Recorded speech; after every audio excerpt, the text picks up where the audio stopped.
ಇನ್ನು 27 ವರ್ಷದ ಬಳಿಕ ಬಿಜೆಪಿಯ ದೆಹಲಿಯ ಗದ್ದುಗೆ. ದೆಹಲಿಯಲ್ಲಿ 12 ವರ್ಷಗಳ ಬಳಿಕ ಆಮ್ ಆದ್ಮಿ ದರ್ಬಾರ್ ಅಂತ್ಯಗೊಂಡಿದೆ. ಆಡಳಿತ ವಿರೋಧಿ ಸುನಾಮಿಗೆ ಕೊಚ್ಚಿ ಹೋದ ಆಪೂಟ. ದೆಹಲಿಯಲ್ಲಿ ಬಿಜೆಪಿ ಕಾರ್ಯಕರ್ತರ ಸಂಭ್ರಮಾಚರಣೆ. ಕೆಲವೇ ಕ್ಷಣಗಳಲ್ಲಿ ಬಿಜೆಪಿ ಕೇಂದ್ರ ಕಚೇರಿಯಲ್ಲಿ ವಿಜಯೋತ್ಸವ. ಪ್ರಧಾನಿ ಮೋದಿ ನೇತೃತ್ವದಲ್ಲಿ ವಿಜಯೋತ್ಸವಕ್ಕೆ ಸಿದ್ಧತೆ ಆಗ್ತಾ ಇದೆ.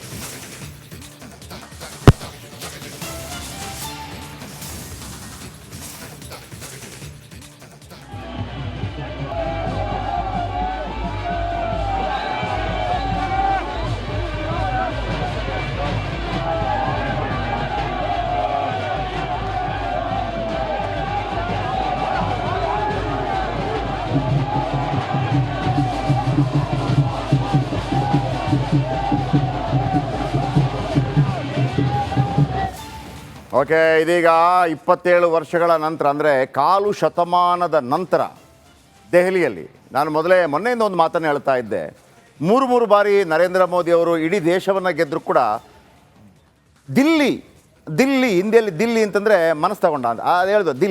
ದಿಲ್ಲಿಯನ್ನು ಗೆಲ್ಲಕ್ಕಾಗಿಲ್ಲ ಅಂತ.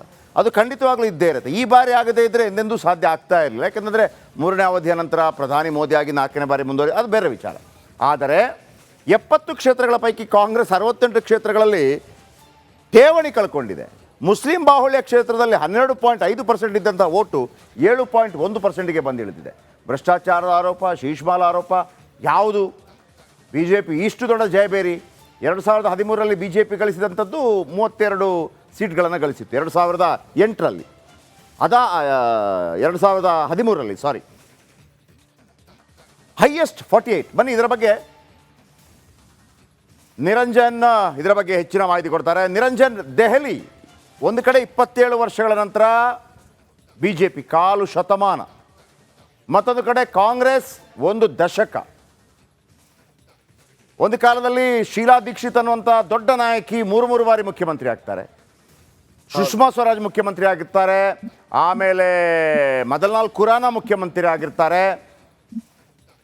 ಆದರೆ ಯಾವಾಗ 2013ರಲ್ಲಿ ಅಧಿಕಾರಕ್ಕೆ ಬಂದಂಥ ಕೇಜ್ರಿವಾಲ್, ನರೇಂದ್ರ ಮೋದಿ ಅಂತ ದೊಡ್ಡ ನಾಯಕ ಬಂದ ನಂತರ ಕೂಡ ಇಡೀ ದೇಶ ಗೆದ್ದಾಗಲೂ ಕೂಡ ದೆಹಲಿಯನ್ನು ಅಲ್ಲಾಡಿಸಲಿಕ್ಕಾಗಿರೋದಿಲ್ಲ. ಬಟ್ ಈ ಬಾರಿ ನಿರೀಕ್ಷೆಗೂ ಮೀರಿದ ರಿಸಲ್ಟ್, 48 ಸೀಟ್. ಏನು ಕಾರಣ ಅಂತ ವಿಶ್ಲೇಷಣೆ ಮಾಡಲಾಗ್ತಾ ಇದೆ ಡೆಲ್ಲಿಯಲ್ಲಿ, ನಿರಂಜನ್? ಶೆಟ್ರೆ, ನಿಮ್ಗೊಂದು ಮಾತು ಹೇಳ್ತೀನಿ ನಾನು. ಇದು ಅನ್ನ ಮೂವ್ಮೆಂಟ್ ಅಂತ 2010ರಲ್ಲಿ ಶುರು ಆಗಿತ್ತು. ನೀವು ಇದ್ರಿ ಅಂತ, ನೀವು ರಿಪೋರ್ಟ್ ಮಾಡಿದ್ರಿ. ಎಕ್ಸಾಕ್ಟ್ಲಿ.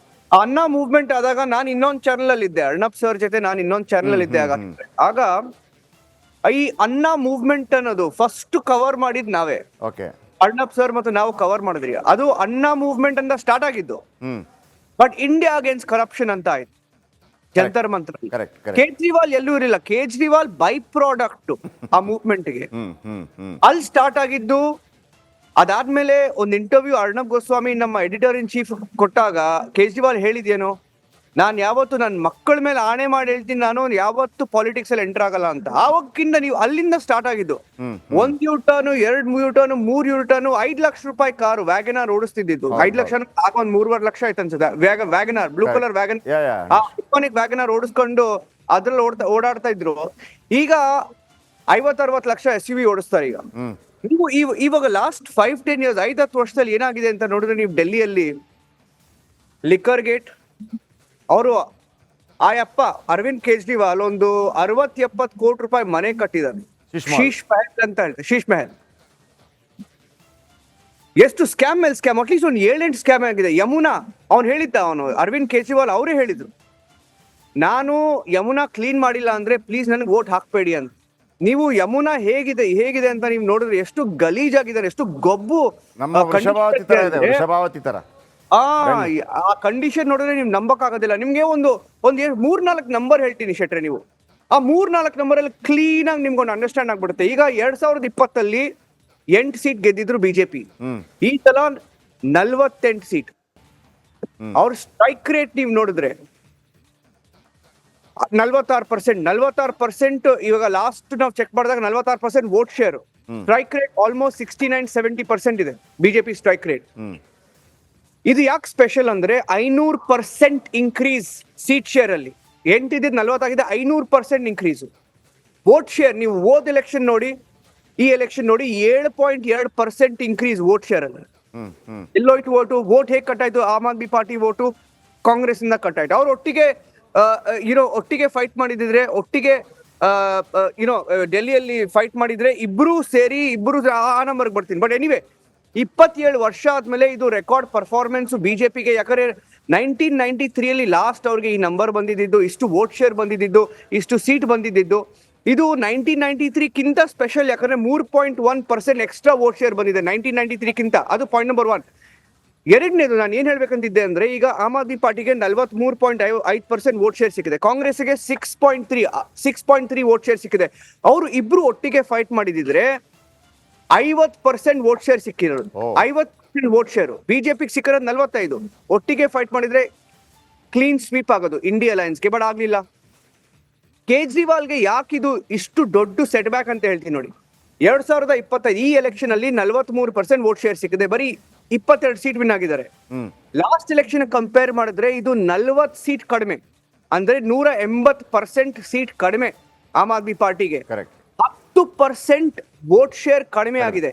ಶೆಟ್ರೆ, ಇವಾಗ ಏನಾಗುತ್ತೆ ಅಂದ್ರೆ, ಈಗ ಅಣ್ಣಾ ಹಜಾರೆ ಇವತ್ತು ಸಾಯಂಕಾಲ ನಮ್ಮ editor in chief Arnab Goswami ಜೊತೆ ಮಾತಾಡಿದಾಗ ಅವ್ರು ಹೇಳಿದೊಂದೇ, ನಾವು ಸ್ಟಾರ್ಟ್ ಮಾಡಿದ್ದು ಒಂದು ಮೂವ್ಮೆಂಟ್. ಆ ಮೂವ್ಮೆಂಟ್ ಉದ್ದೇಶ ಇದ್ದಿದ್ದೇ ಏನು, ಕೊನೆಗೆ ಲಿಕ್ಕರ್ ಸ್ಕ್ಯಾಮ್, ಆ ಸ್ಕ್ಯಾಮ್, ಈ ಸ್ಕ್ಯಾಮ್, ಅವ್ನು ಹೇಳಿದಿಷ್ಟು, ಯಾವ ಮನುಷ್ಯ ಕಾಸಿಂದೆ ಹೋದ, ಯಾವ ಮನುಷ್ಯ ಲಿಕ್ಕರ್ ಎಣ್ಣೆ ಹಿಂದೆ ಹೋದ, ಅವನ್ ಫ್ಯೂಚರ್ ಇಲ್ವೇ ಇಲ್ಲ. ಅವ್ನ್ ಕೇಜ್ರಿವಾಲ್ ಇವಾಗ ರಿಟೈರ್ಮೆಂಟ್ ತಗೋಬೇಕು ಆ ಲೆವೆಲ್ಗೆ ಬಂದಿದೆ. ಈಗ ಅಣ್ಣಾ ಹಜಾರೆನೇ ಹೇಳ್ತಾರೆ ಅವ್ರು ಇವಾಗ ರಿಟೈರ್ಮೆಂಟ್ ತಗೋಬೇಕು, ಇವಾಗ ಅರವಿಂದ್ ಕೇಜ್ರಿವಾಲ್ ಟೈಮ್ ಬಂದಿದೆ ಅಂತ. ಆಮೇಲೆ ಲಾಸ್ಟ್ ಪಾಯಿಂಟ್ ಏನಂದ್ರೆ, ಈ founding Aam Aadmi party founding members ಯಾರ್ಯಾರಿದ್ರು, ಆಶೀಶ್ ಖೇತಾನ್, ಆಶುತೋಷ್, ಕುಮಾರ್ ವಿಶ್ವಾಸ್, ಶಾಜಿಯಾ ಇಲ್ಮಿ, ಆ ಜಂತರ್ ಮಂತರ್ ಅಲ್ಲಿ 2010 2011 ಯಾರ್ಯಾರಿದ್ರು ಆ ಸ್ಟೇಜ್ ಅಲ್ಲಿ, ಇವತ್ತು ಎಲ್ರು ಆಚೆ ಬಂದು ಹೇಳ್ತಿದ್ದಾರೆ, ನಾವ್ ನಿಮಗೆ ಅವತ್ತೇ ಹೇಳಿದ್ರಿ ಈ ಪಾರ್ಟಿ ಜಾಸ್ತಿ ಹೊತ್ತಿರಲ್ಲ, ತುಂಬಾ ವರ್ಷ ಇರೋದಿಲ್ಲ ಅಂತ. ಅವರು ಫ್ರೀ ಬಸ್ಸು ಅವ್ರು ಸ್ಟಾರ್ಟ್ ಮಾಡಿದ್ದು, ಫ್ರೀ ಎಲೆಕ್ಟ್ರಿಸಿಟಿ ಕೊಡ್ತೀವಿ, ಫ್ರೀ ಅದು ಕೊಡ್ತೀವಿ, ಫ್ರೀ ಇದು ಕೊಡ್ತೀವಿ ಅಂತ. ಇವತ್ತು ನೋಡಿ ಬಿಜೆಪಿ ಏನ್ ಮಾಡಿದ್ರು, ಎಕ್ಸ್ಟ್ರಾ ಕೊಟ್ರು. ಇವರು 2100 ರೂಪಾಯಿ ಕೊಡ್ತೀನಿ ಅಂದ್ರೆ ಹೆಂಗರ್ಸ್ಗೆ, ಇವರು 2500 ರೂಪಾಯಿ ಕೊಡ್ತೀನಿ ಅಂತ. ಸೊ ಈ ಕಾಂಪಿಟಿಷನ್ ಎಂಡೇ ಆಗಲ್ಲ ಶೆಟ್ರೆ, ಇದು ನಾವು ಕರ್ನಾಟಕದಲ್ಲಿ ನೋಡ್ತೀರಿ, ಇದು ಎಂಡೇ ಆಗಲ್ಲ. So very interesting. Thank you Niranjan, ನಿಮ್ಮೆಲ್ಲ ಅಪ್ಡೇಟ್ಸ್ಗೆ. ನಿರಂಜನ್ ಹೇಳ್ತಾ ಇದ್ರು ನೋಡಿ, ನನಗೆ 2 BHK ಸಾಕು, ವಾಗ್ನರ್ ಕಾರ್ ಸಾಕು, ಆಮೇಲೆ ಒಂದು ಮಫ್ಲರ್ ಹಾಕ್ಕೊಂಡು ಜನಸಾಮಾನ್ಯ ಆಮ್ ಆದ್ಮಿ ಜನ ನಿಜವಾಗ್ಲೂ ಇಷ್ಟಪಟ್ಟಿದ್ರು ಹಿಂಗೆಲ್ಲ ಮಾಡೋಕ್ಕಾಗತ್ತಾ ಅನ್ನುವಂಥ ರೀತಿಯಲ್ಲಿ. ಆದರೆ ಶೀಶ್ ಮಹಲ್ಗೆ ಸರ್ಕಾರ ಮೊದಲು ನಿಗದಿ ಮಾಡುತ್ತೆ ಒಂದು 8 ಕೋಟಿ ರೂಪಾಯಿ ಅಂತೇಳಿ. ಓಕೆ ಫೈನಪ್ಪ, ಒಂದು CM ಕಚೇರಿ, CM ಮನೆ ಬೇಕಾಗುತ್ತೆ, ಸರ್ಕಾರಿ ಮನೆ,